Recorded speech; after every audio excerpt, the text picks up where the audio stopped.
Bueno, les comentaba hace un momento que la materia se llama Administración uno y vamos a estar aprendiendo muchas cosas sobre lo que compete a la administración.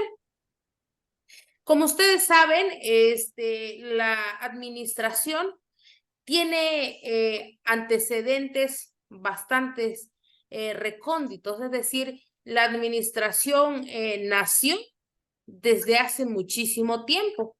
De hecho, creo que la administración, nosotros en nuestra casa ya lo manejamos.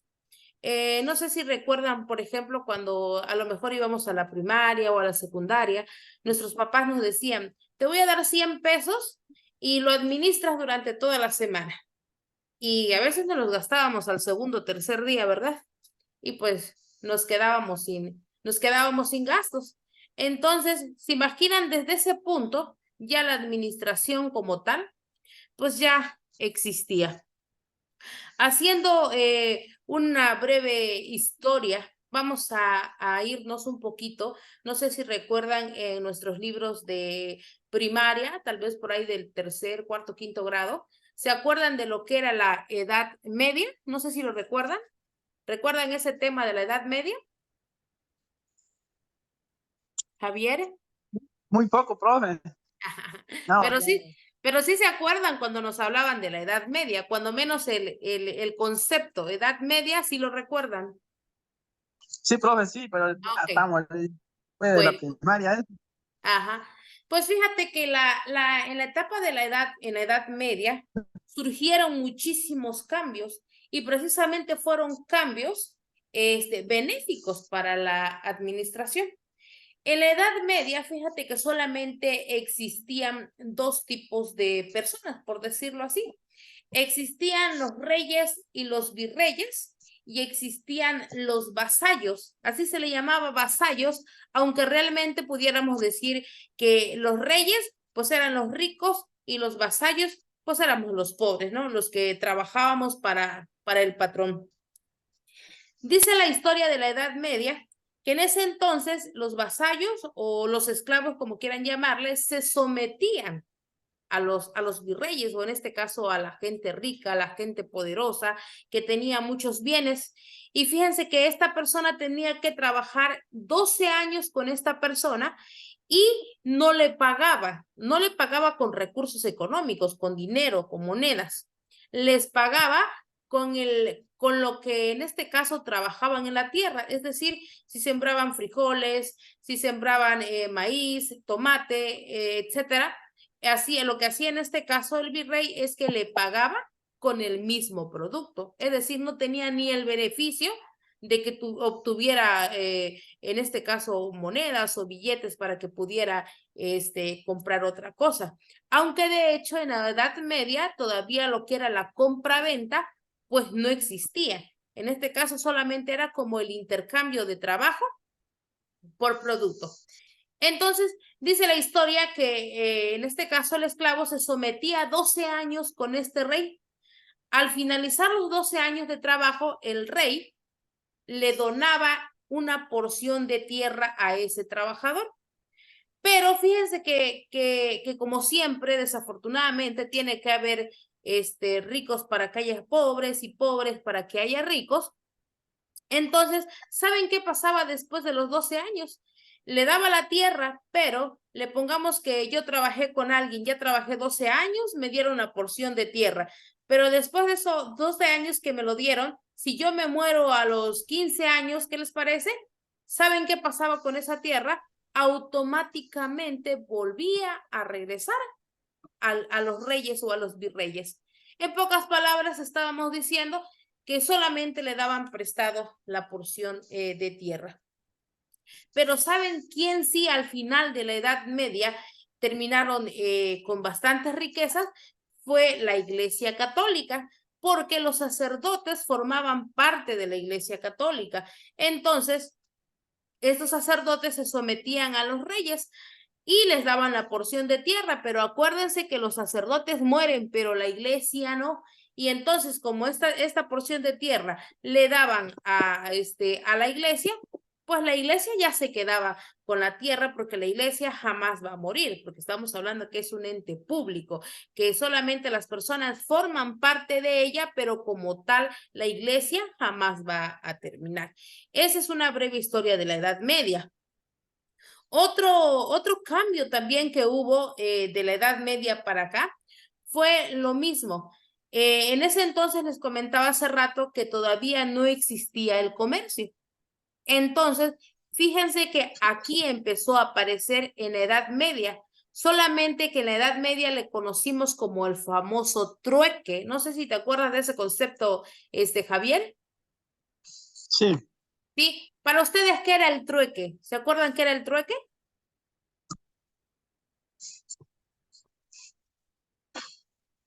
Ingrid, ¿se acuerda? Ingrid, Ingrid, ¿te acuerdas qué es el trueque? No, ya no me acuerdo, profe. Bueno, pues el trueque era el intercambio de cosas, es decir, por ejemplo, tú donde vives, imagínate que tienes mucho ganado y que hacen quesos. Y entonces, pues yo aquí tengo tierras y siembro muchos frijoles, ¿qué te parece? Entonces, yo te doy frijoles a ti y tú me das queso a cambio de los frijoles que yo te estoy dando. Eso se llama trueque, el intercambio de productos. Intercambio. Ajá, exactamente. Ahí apareció, fíjense, que en la Edad Media no había ventas como lo hay ahorita, de que vendemos esto, vendemos lo otro y que nadie nos dice nada, es decir, tenemos la libertad del comercio. Pues bien, en la Edad Media no existía el comercio. Entonces ahí apareció el comercio. Les estoy mostrando los cambios que han habido de la Edad Media para acá. Entonces el comercio apareció en la Edad Media. Pues bien, dijeron, pues hasta por lo pronto solamente podemos hacer el trueque, pero apareció también en la Edad Media otro concepto llamado letra de cambio. No sé si lo recuerdan también o por ahí tienen el concepto. La letra de cambio era de yo vendo maíz y Javier vende frijoles, pero Ingrid vende quesos. Entonces, como yo quiero quesos y Javier no los tiene, pues entonces me daba un papelito que se llamaba letra de cambio, que le decía a Ingrid, dale el queso a la maestra y yo te pago con frijoles, un ejemplo. Nos daban un papelito y ahí ponían el precio y el concepto, a eso se le llamó letra de cambio. Ese fue otro concepto que apareció durante la Edad Media. ¿Así vamos bien? Les voy a contar la historia de cómo surge para que entendamos por qué es importante la administración. ¿Vamos bien hasta ahí, jóvenes? Sí, profe, una pregunta, sí, claro, vamos bien, pero Sí, solo una dime. pregunta. ¿En qué año empezó la Edad Media? Está Mira, interesante la historia. bueno, la Edad Media como tal, no sé si lo recuerdan, que la Edad Media tiene 3 etapas. Sí, La sí. Edad Media tiene 3 etapas. ¿Se acuerdan cuál es? ¿Se acuerdan? ¿Se acuerdan? No. Existe la temprana, la media y la tardía. Y inició en el año 476 y terminó en Okay. 1492. Y estamos Okay, hablando sí, todavía claro, sí. de antes de Cristo. ¿Sí lo ubican? Entonces, más o menos, la historia fue más o menos cuando la llegada de Colón, cuando descubrió América, ¿verdad? Exactamente. Y acuérdate también de lo que es la caída del Imperio Romano y cuando llegó Colón a América, exactamente. Ahí empezaron todos esos cambios. Oh, ya tengo, ya me Sí, vino en ya la lo vas mente. ubicando. Estaba en nuestro Ya, libro, claro. creo que de cuarto o de quinto, no recuerdo bien, pero ahí No, aparecía la ahí no historia. entendí la historia. Ajá. Bien. Bueno, ¿vamos bien hasta ahí? De Continúo. mi parte, sí, de mi parte vamos bien. Ok. Creo que se acaba de agregar César. Buenas tardes, César. Buenas tardes. Bueno, vamos a continuar. Entonces, miren, otra cosa que apareció también en la Edad Media, ¿se acuerdan que anteriormente decía la historia que trabajaban, trabajaban los obreros hasta 20 horas por día. Y pues entonces éramos esclavos, Javier, Sí, éramos esclavos. sí. Entonces otro cambio que hubo en la Edad Media es que se redujo de 20 horas de trabajo, se redujo, primero bajó a 12 horas. Actualmente solamente trabajamos, entre comillas, por decirlo así, ¿verdad? Aunque hay trabajadores hay patrones que nos hacen trabajar más, pero según la ley, ahorita dice que debemos de trabajar solamente 8 horas. Y, Oh, ajá, entre comillas, ¿verdad? Por decirlo así. Ajá. Entonces, ese fue otro cambio que hubo durante la Edad Media. Ahora bien, ya aterrizándolo por acá, si se dan cuenta, otra cosa que me faltaba y que les quería comentar. En la Edad Media, ya en la última etapa, cuando disminuyeron las horas de trabajo, ahí va apareciendo la administración. ¿Por qué? Porque ya hay demasiados trabajadores, el patrón ya tiene demasiados trabajadores y dice el patrón, ¿cómo le hago? ¿Cómo los administro? ¿Cómo los ordeno? No sé quién trabaja más, no sé quién trabaja menos, y ahí empieza a surgir la necesidad, pues, de la administración. Es decir, administrar en términos empíricos o en términos que ya conocemos, podemos decir que la administración, valga la redundancia, es pues administrar todo. Es decir, tener en orden todo, saber lo que tenemos que hacer, cómo lo vamos a hacer y con qué lo vamos a hacer. Y es lo que decía el patrón, ¿cómo le voy a hacer para tener ordenado todo eso? Ahí apareció la administración. ¿Saben cómo apareció la administración? Con la famosa llamada lista de raya. ¿Qué cosa es la lista de raya? Pues agarraba el patrón una hojita y escribía el nombre. César trabajó 40, 60 horas a la semana, un ejemplo. Javier trabajó 40 también. Ingrid trabajó 80, un ejemplo. Ponía el nombre y la hora. Pero fíjense que todavía ahí no terminaba esto de la esclavitud, porque ni siquiera todavía ahí no nos pagaban con moneda. La lista de raya era solamente anotaba el nombre, las horas que trabajó, lo que le competía como pago, pero no nos pagaban con dinero, nos pagaban con insumos. Es decir, yo patrón, ustedes son mis trabajadores, le voy a pagar lo que entre comillas les corresponde, pero les voy a pagar con insumos. Es decir, si yo a César le voy a pagar 200 pesos esta semana, le pagaba los 200 pesos, pero solamente le daba azúcar, le daba frijol, papel higiénico, en pocas palabras, insumos para la casa.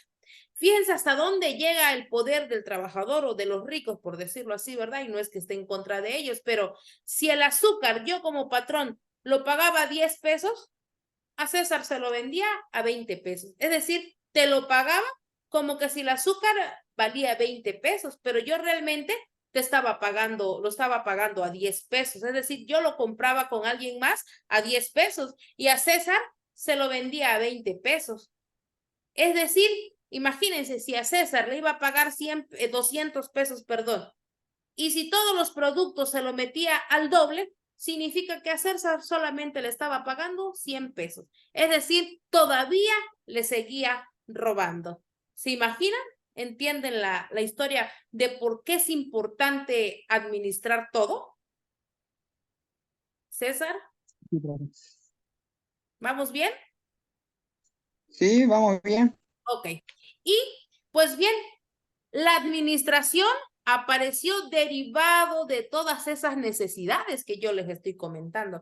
La administración no surgió así, ay, hoy quiero administrar y vamos a administrar todo. No, la administración surgió de la necesidad de controlar todo, pero también de que seamos justos. Porque acuérdense, les estoy contando la historia para que entiendan que anteriormente no era muy justo el patrón. Incluso imagínate, te duplicaba los costos de los productos y ganaba mitad de él todavía. de lo que ya te debía, imagínense. Entonces, pues era demasiado injusto. La administración apareció precisamente con ese objetivo de que fuéramos controlando automáticamente todo. Les voy a compartir mi pantalla, un archivo que quiero que vean. Ahorita vamos a empezar a checar. Precisamente, les decía que la administración apareció con el objetivo de administrar todo. Y dentro de ellos hubieron grandes personajes que dijeron, es importante que busquemos un método para administrar todo para que sea más fácil. Y dentro de ellos apareció este investigador que se llama Henry Fayol.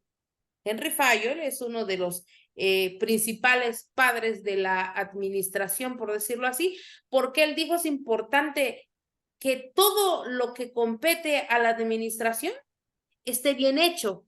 ¿Por qué? Porque acuérdense ustedes que cuando nosotros trabajamos en cualquier empresa, a veces unos trabajan más y otros trabajan menos. Entonces decía Henry Fayol, es importante que busquemos un método que sea factible, fehaciente, es decir, que realmente pueda, en este caso, ayudarnos a administrar todo.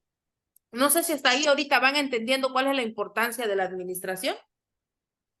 Sí, profe. ¿Sí?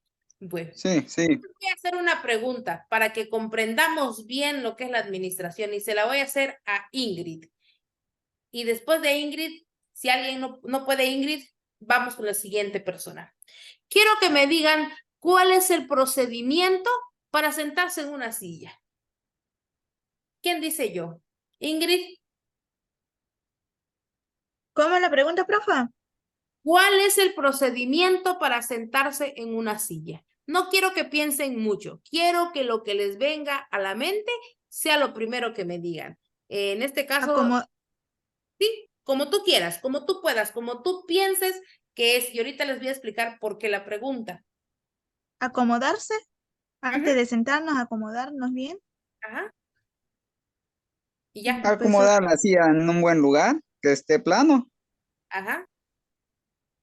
Javier. César.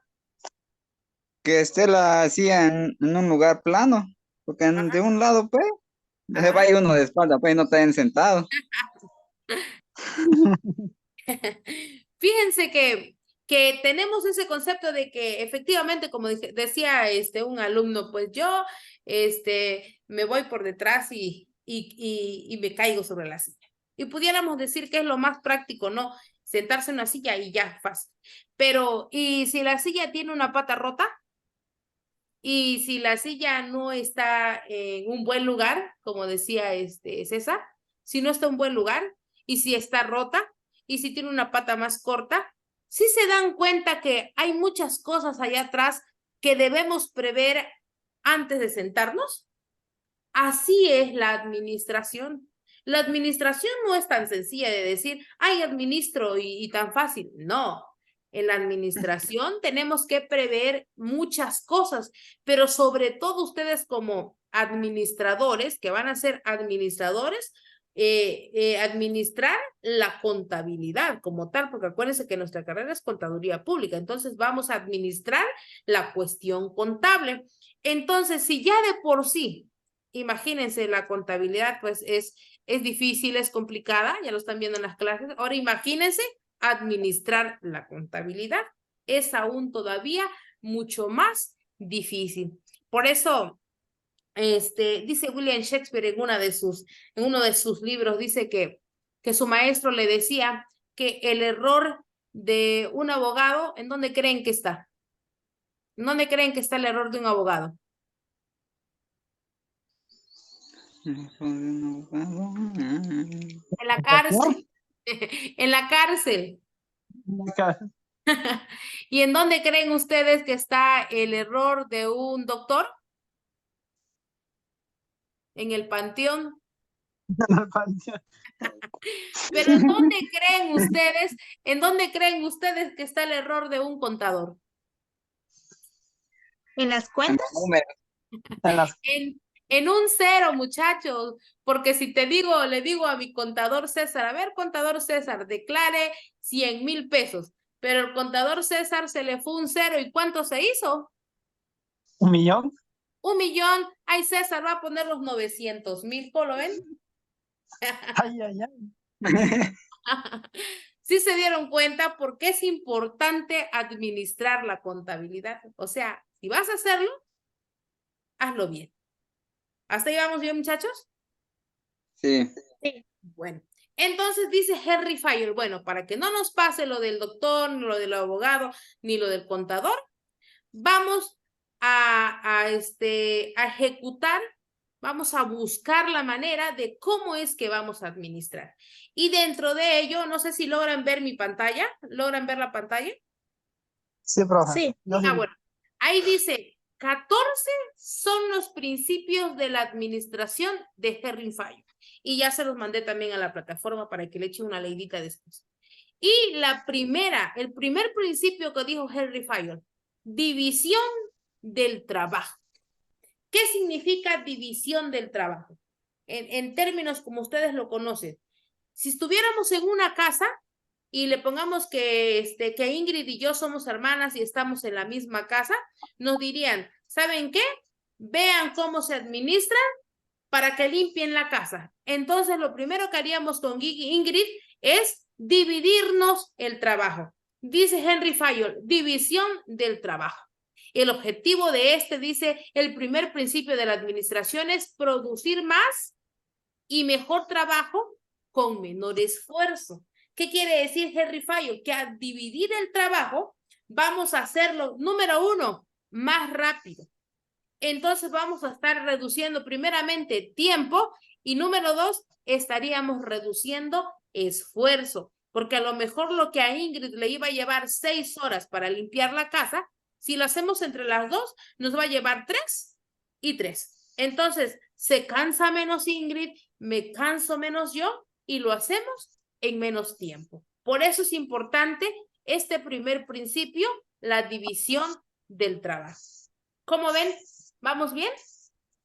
Sí, profe. Ok. Sí, Sí. profe. ¿Alguien quiere claro. opinar? ¿Alguna duda ahí?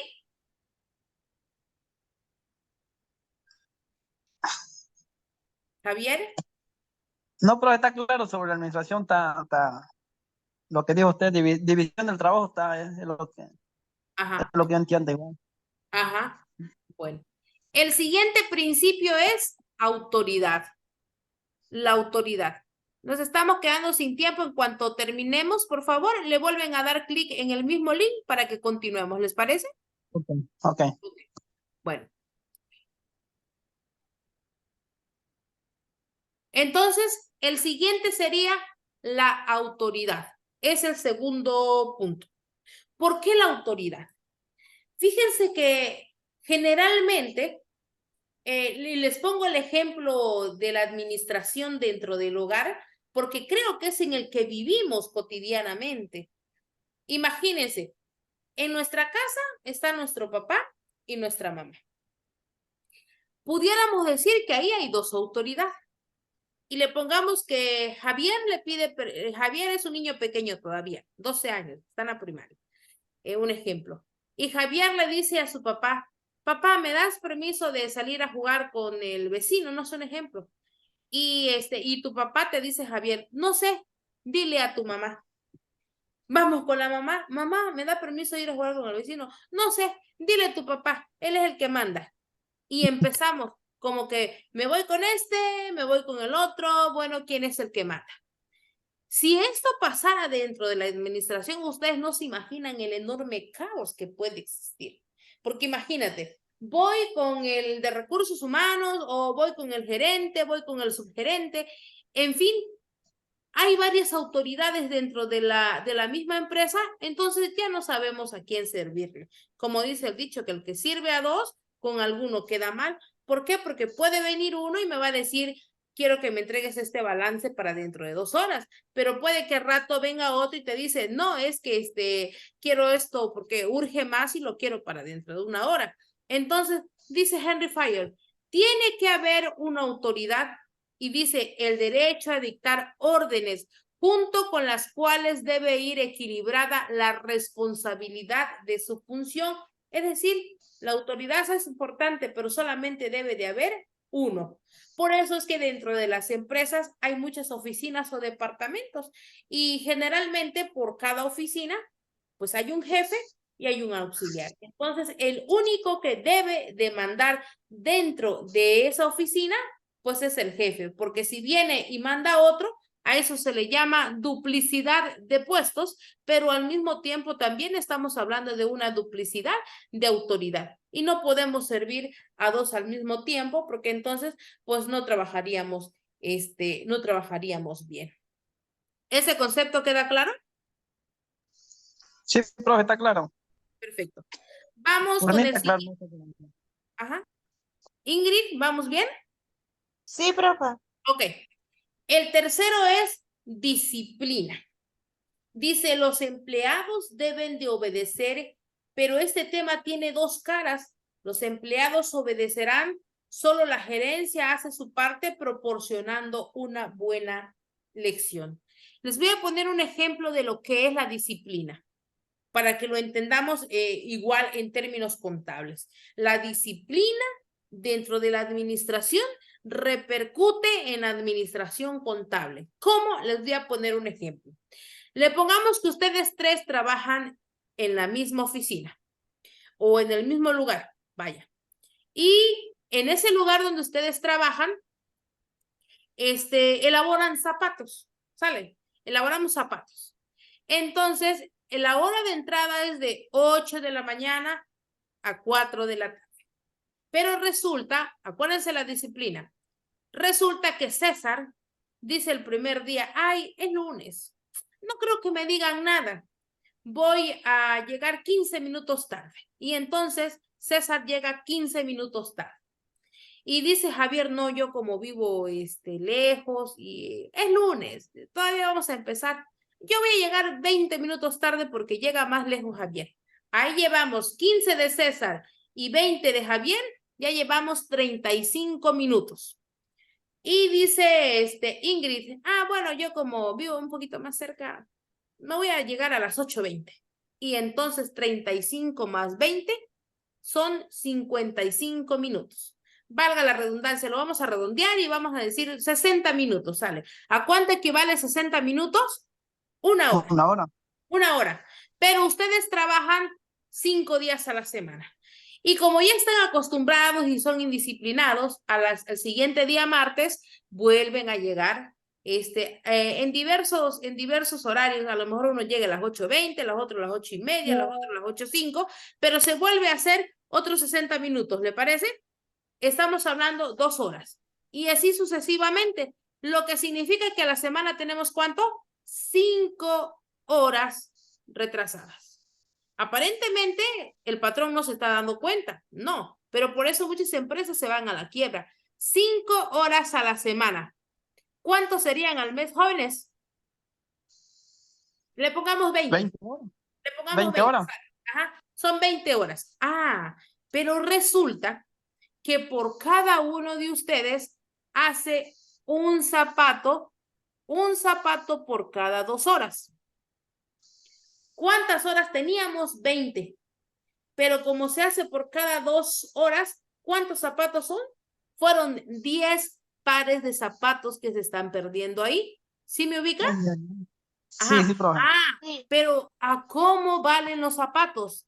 Como trabajo en firma, valen entre 600 y 800 pesos por pares de zapatos. Entonces, 10 pares de zapatos por 800 son 8,000 pesos. ¿Cuánto se está perdiendo al mes? 8,000 pesos. Y al año, muchachos, al año, 92,000 pesos más o menos, aproximadamente. ¿Sí se imaginan esa gran pérdida que está generando al año?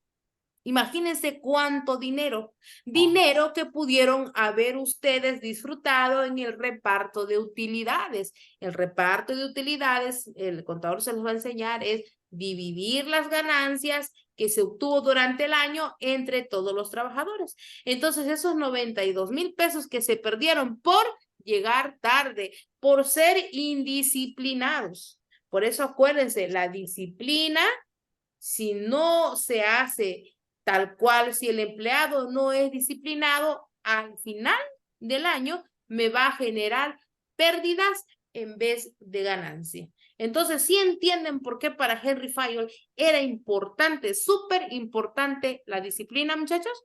Porque la disciplina es igual a dinero. Y si no llegamos a tiempo, pues entonces genera pérdidas. ¿Hasta ahí vamos bien, muchachos? Sí, profe. Sí, sí.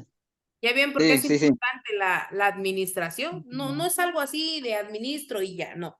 Ya posteriormente vamos a ir viendo las 4 fases de la administración como tal para que lo entiendan, pero ahorita estamos viendo de por qué es importante tener todos estos principios dentro de la administración para que todo funcione bien. El siguiente principio es la unidad de mando.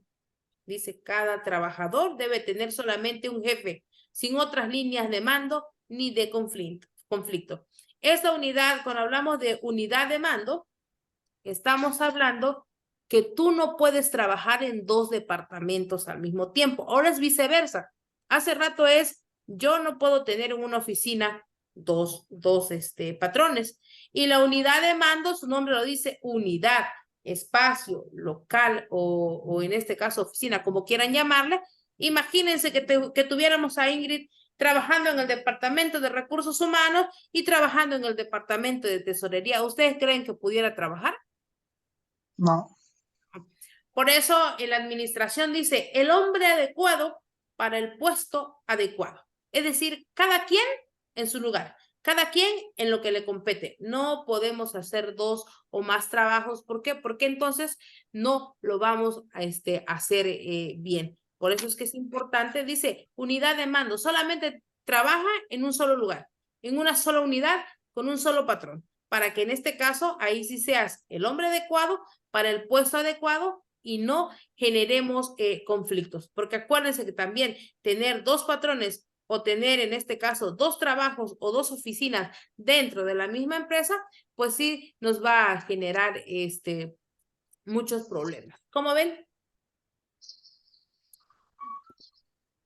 Está bien, profe. Está bien. Entendido. ¿Qué opinas? ¿Qué opinas, César, de la administración hasta ahorita? Está bien. Para aprender a organizarnos bien también. Exactamente, sí, ahorita vamos a ver toda la cuestión de la organización, pero lo que voy es, ustedes ya